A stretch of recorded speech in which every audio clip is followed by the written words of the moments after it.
When you play the Game of Thrones, you Subscribe and like. or you die. There is no middle ground.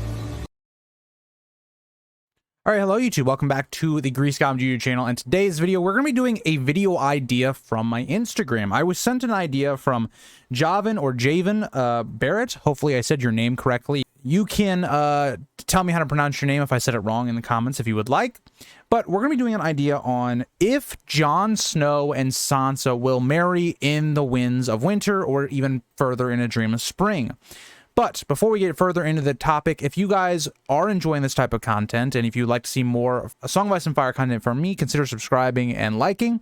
And let's get into the video. So, I am someone that's always a bit, I don't know, I don't really love the idea of the Jon Snow marries Arya or Sansa or any of these people because it's incesty, regardless of whether you go with Ned and Ashara are Jon's parents or Rhaegar and Lyanna are, you know, his parents.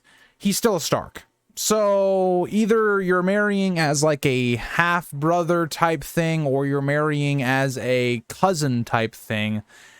It's not great. I don't love that for the story. I don't know if George would make his main characters do something like that, but let's think about why this would happen. So why would this happen right away? Well, one, it actually makes a lot of sense when you think about Jon is going to be someone that really can't be in control of the North when you think about the other candidates with like Bran and Rickon, and even if they're not exactly part of the story at this point, if you think about what we're going to see with Sansa, Sansa could actually give Jon quite a bit of legitimacy if people are like, oh, he's only a half Stark. He can't be the Lord of Winterfell for right now because Bran, one, probably won't want it. He won't be dealing with that stuff. That's not going to be what's on his mind. Rickon is going to be this little kid. He can't be the ruler. So it's going to kind of put on Jon. And so Jon is a bastard. How are people going to react to that? People do not like bastards. They are treated quite badly in this world. If Sansa was to marry him and we see Robb's will come through and either legitimize him or give him basically the claim that he is the heir to his throne, Sansa marrying Jon would help kind of dispel any of those issues where people are like, okay, this is a will, but is this truthful? Also, Jon, like, yes, he was legitimized by a dead king at this point. It's kind of a little muddy. It would help if Sansa did marry Jon. So that's, to me, the reason that you would see this marriage. I don't think this marriage would ever happen in a situation where both of them willingly wanted to. I don't think that would happen at all. I think if this is going to happen, it's going to be as a political move to tie them together, right? Because it would also help if Sansa is in control of the Vale for the most part at this point. It would help tie the Vale to Jon's cause as well. So to me, I think the only way we are really ever going to see some situation in which Jon and Sansa marry will be politically.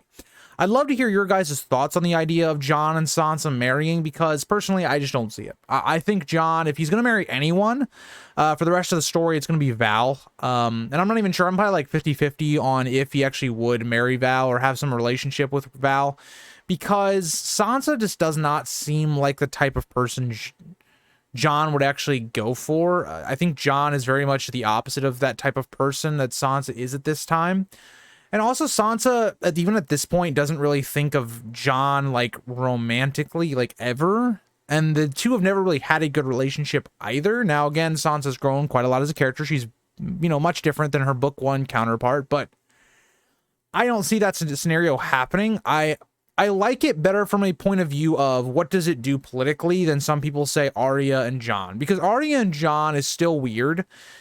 Both of them are weird, right? They're both incest. But if you look at which ones have a better relationship, like which ones get along better and their personalities, Arya would be a better candidate for like a love interest for Jon. But politically, Sansa makes way more sense than Arya does for Jon. That's how I kind of explain it. If we're going to even handle two of these, basically, for who Jon can marry, between Sansa and Arya, I think Sansa makes more sense logically, but Arya makes more sense from a compatibility type area.